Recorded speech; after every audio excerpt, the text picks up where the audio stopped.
If you're not sure how to pray, then this might help. What God wants, according to the Bible, is a prayer from a contrite heart.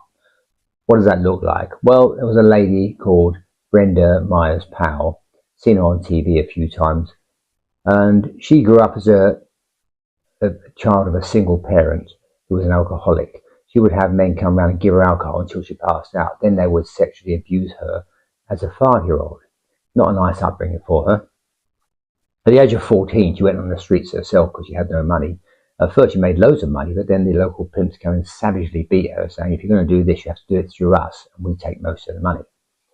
So then she was in a poverty trap, and she got all sorts of abuse. She got shot and stabbed many, many times, beaten up, all kinds of things. Dreadful.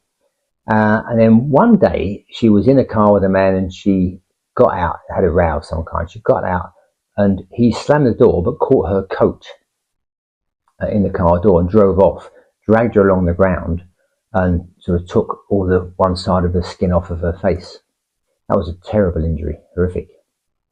She got taken to a hospital, and the policeman came and checked her in, and the nurse was there to receive her, and they both stood there looking at her, and he said, I won't worry too much, she's a prostitute, so I guess she got what she deserves. And they both laughed.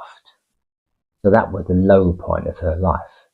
And at that point, without any hope of anything, without any self-esteem, she just decided the only thing left now was to call out to God. So mentally, she prayed. She couldn't speak, but she mentally said, if there's a God out there, could you please help me? Now that is a prayer from a contrite heart.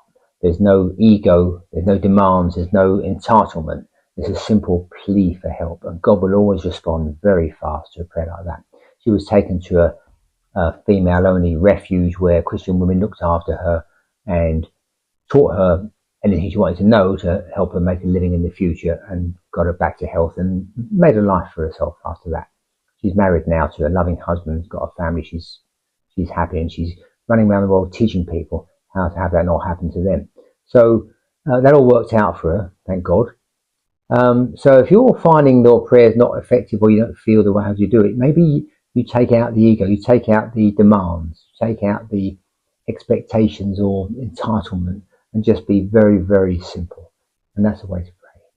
I hope that helps. Thank you for listening.